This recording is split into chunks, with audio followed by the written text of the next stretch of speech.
Bonjour à toutes et à tous et bienvenue sur les ondes de Radio Salam. Dans le cadre des élections municipales, nous recevons aujourd'hui la tête de liste d'un groupe citoyen. On verra ce que ça veut dire dans quelques instants.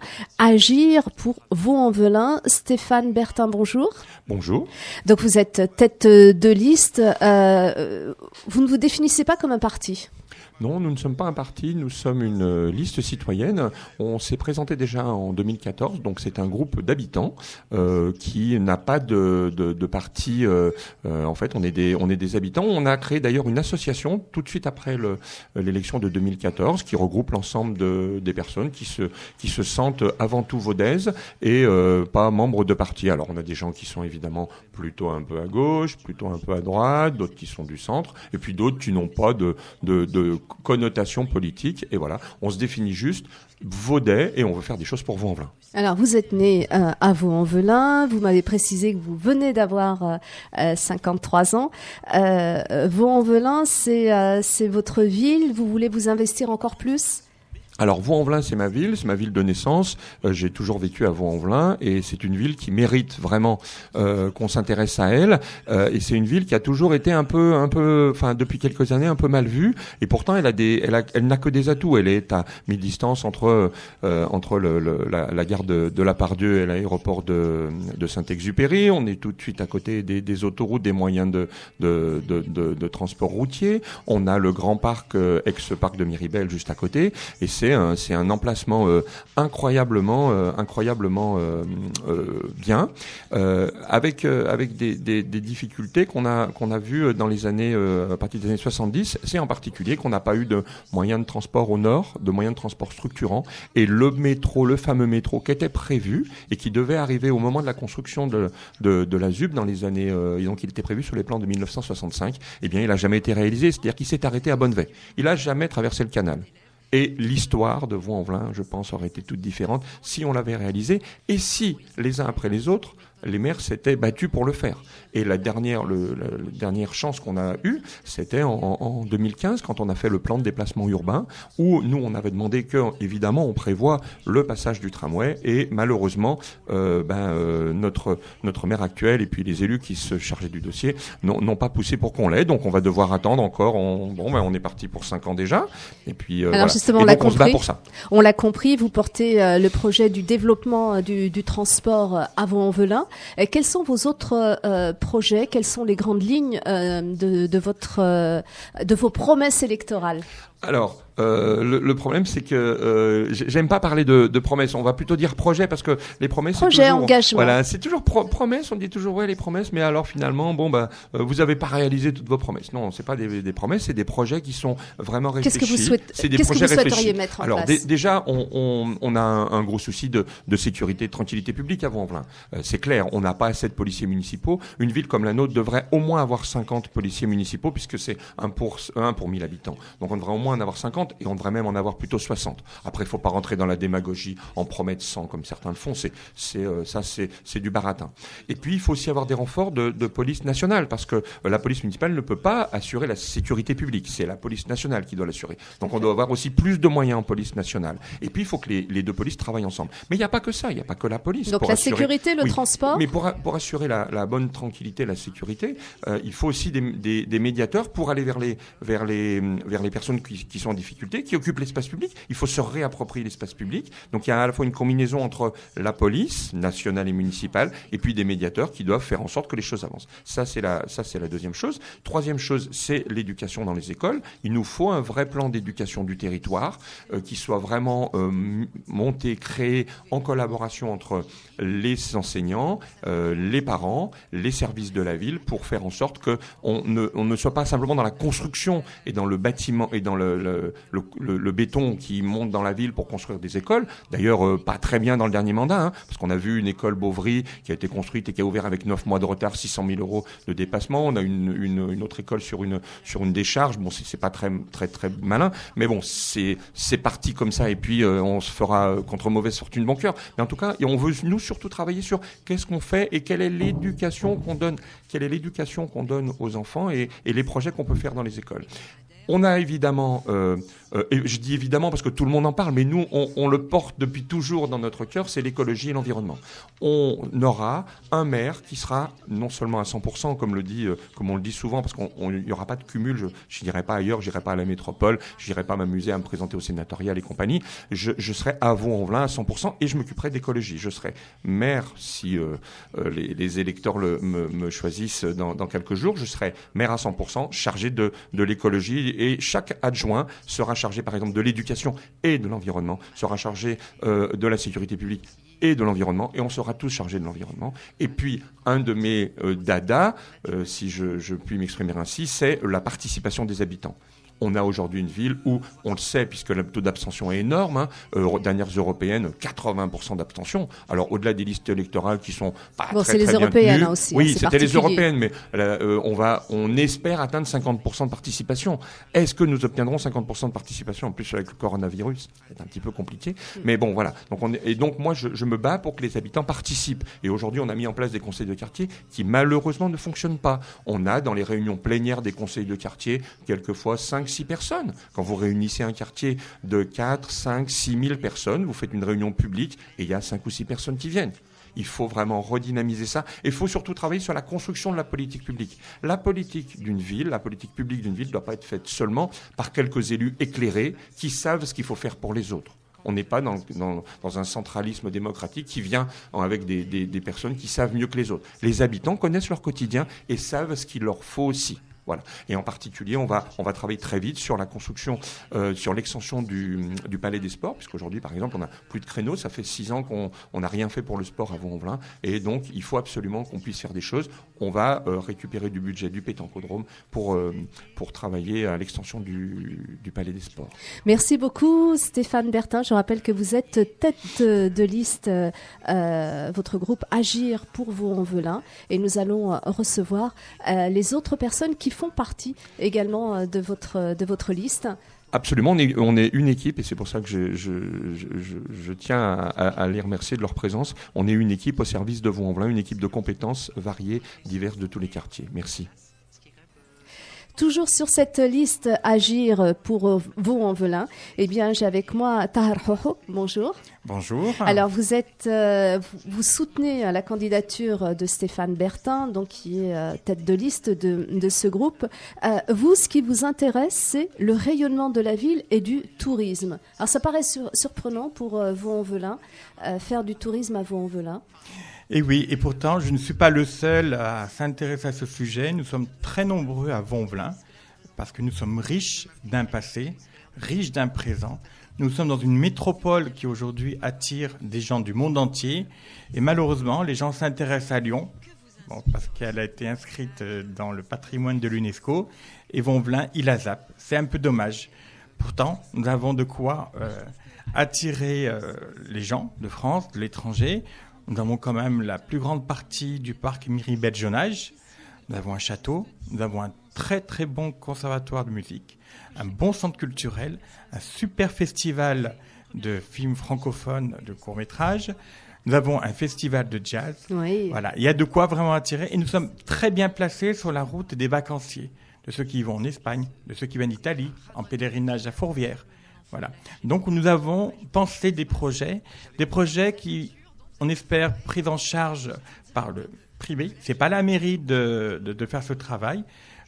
Oui, pour l'office de tourisme, mais un office de tourisme ouvert sur le monde moderne. C'est pas les offices de tourisme qu'on a jusqu'à présent où les gens rentrent, ils se promènent, puis voient des jolis tableaux. C'est un musée, un office de tourisme, inscrit au niveau de l'ère du temps, quoi. Alors, vous savez, à Vaux-en-Velin, comme dans beaucoup de villes, il manque une mobilisation pour ces élections, notamment que le coronavirus perturbe un petit peu. Si vous deviez convaincre les auditeurs vaudais d'aller voter, qu'est-ce que vous leur diriez ? Je dirais qu'il n'est pas plus dangereux d'aller voter que d'aller acheter son pain dans une boulangerie. Nous avons de très bons artisans boulangers dans le village de Vaux-en-Velin et qu'à un moment donné, il y a des risques qu'on prend tous les jours. On prend des risques pour aller en vacances, on prend des risques pour aller au travail. Voter, c'est important. Et voter pour vous, pourquoi ? Voter pour nous parce que nous avons un projet innovant, un projet qui s'appuie sur une équipe compétente, avec différentes facettes. Et pour une fois, nous avons une liste qui intéresse tous les quartiers de Vaux-en-Velin.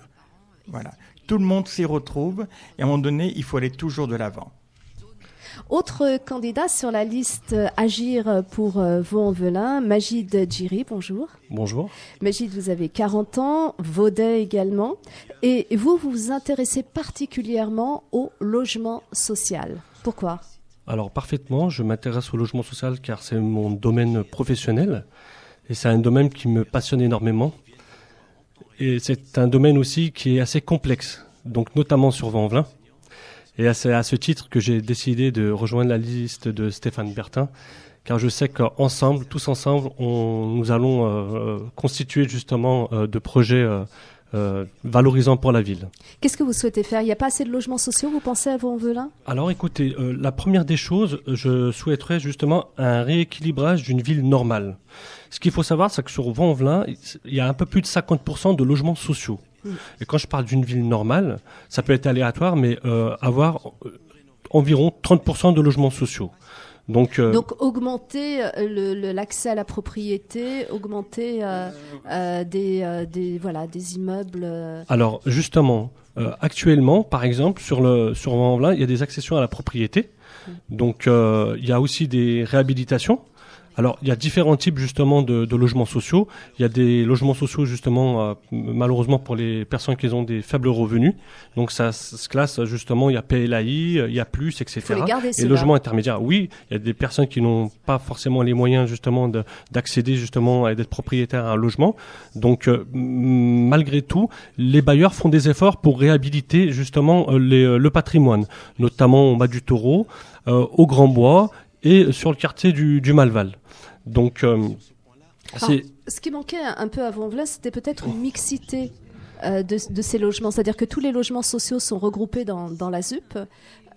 Les propriétaires sont un petit peu plus loin.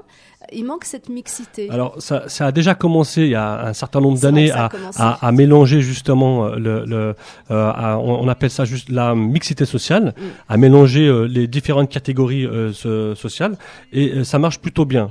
Donc, ce qu'il faudrait aussi valoriser et travailler en corrélation avec les bailleurs, c'est la densité d'occupation des logements.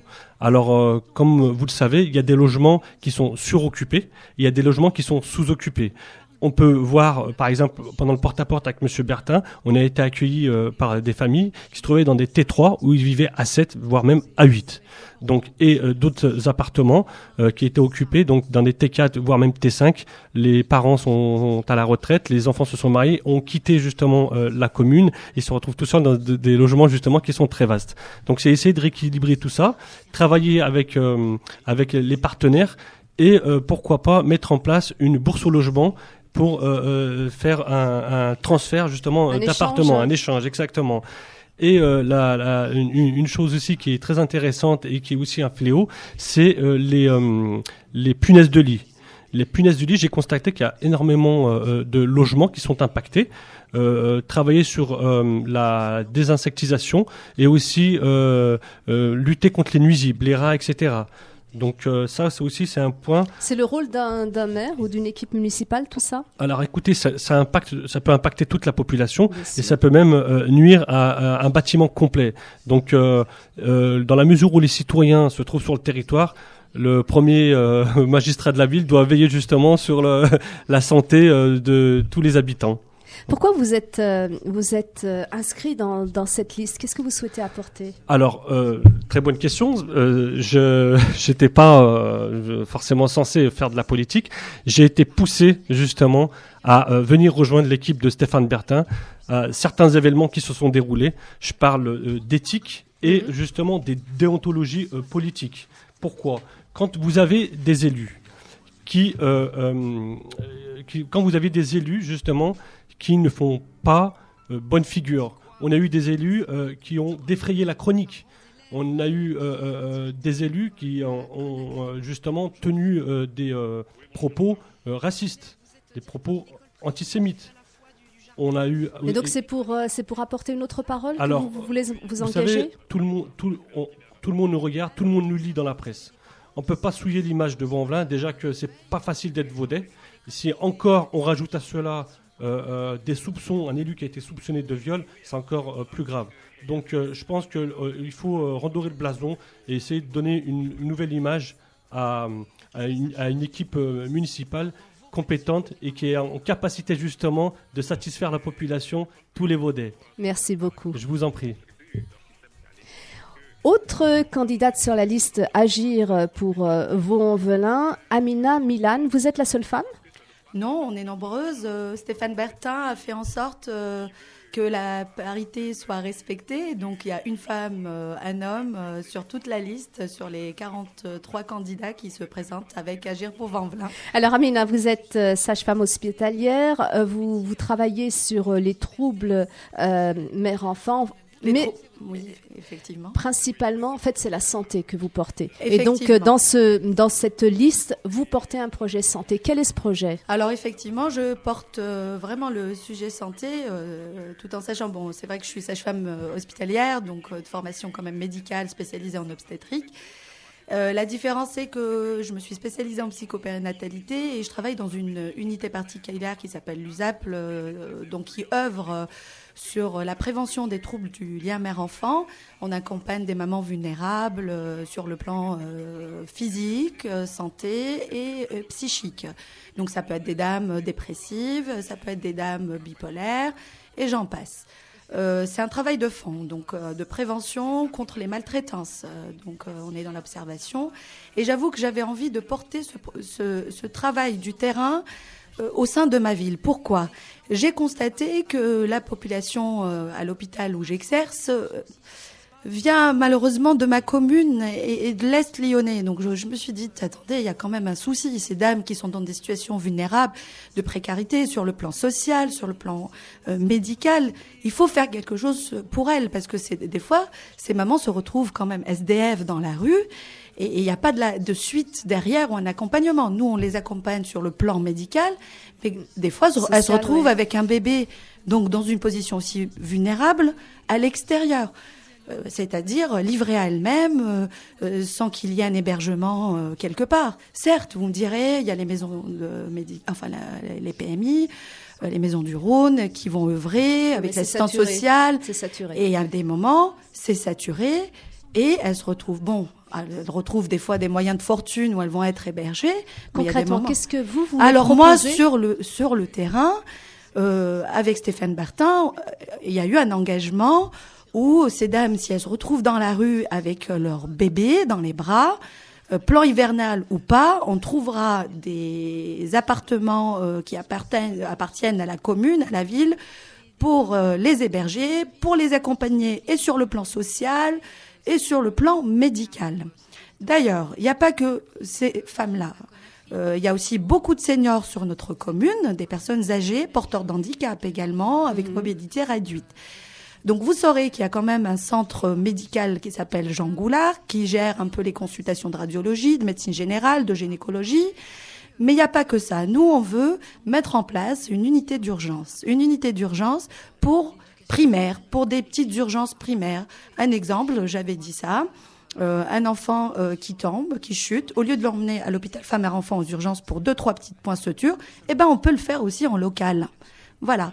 On manque de kinés, il manque de médecine de proximité sur la ville. Et avec Stéphane Bertin, on œuvrera pour mettre en place, aider même nos jeunes médecins pour venir s'installer sur la commune. Chose qui a été refusée avec le mandat qui est là actuellement. Vous voyez, donc il y a beaucoup de choses à faire sur le plan santé sociale. Un mot sur la maternité. Sur la maternité également, l'accompagnement. Effectivement, il y a des sages-femmes libérales, mais il n'y en a pas assez sur la commune pour le suivi régulier de consultation prénatale. Je me suis retrouvée aux urgences avec des dames qui n'ont fait aucun suivi jusqu'au moment où elles viennent accoucher. Ce n'est pas normal. C'est un problème quand même de santé publique. Il va falloir œuvrer pour aider aussi nos collègues sages-femmes sur la commune pour pouvoir faire des suivis. Effectivement, on manque de sages-femmes, même pour les suivis gynécologiques, parce que les sages-femmes ont une capacité de suivre ces dames sur le plan gynécologique. Et je m'aperçois que des dames arrivent, elles n'ont jamais eu des examens réguliers, comme si quand je vais chez le dentiste une fois dans le mois, ou dans l'année, ben quand même, il faut œuvrer là-dessus. على بالكم donc je vais parler quand même بالعربية الجالية المغربية ولا الجزائريين ولا المشرق العربي. على بالكم راني مع ستيفان بيرتان إن شاء الله le futur maire je l'espère راهم ناس معاه محترفين في كل المجالات يعني في الصحة أنا راني je représente الصحة.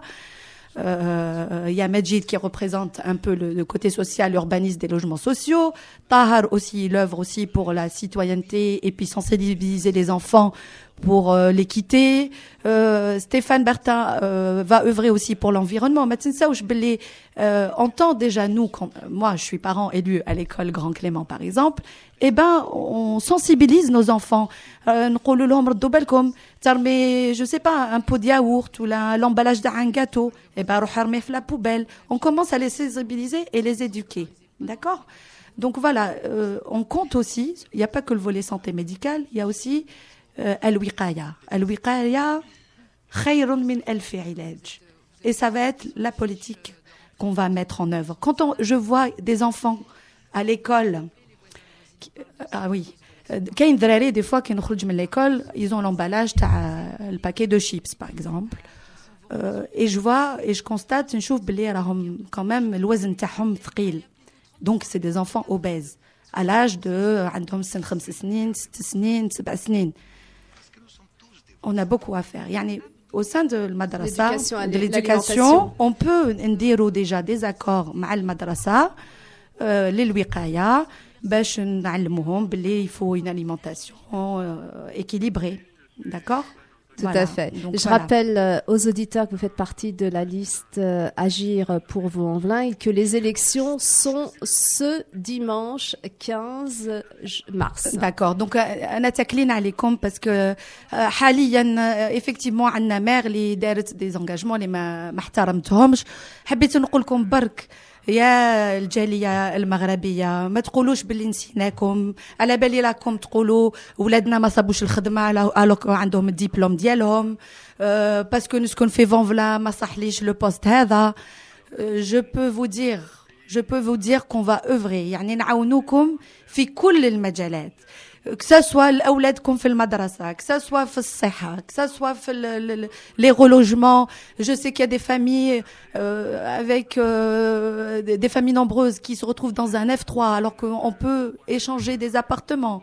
يعني في كل المجالات نقدروا نعاونوكم وماشي غير الهضرة برك.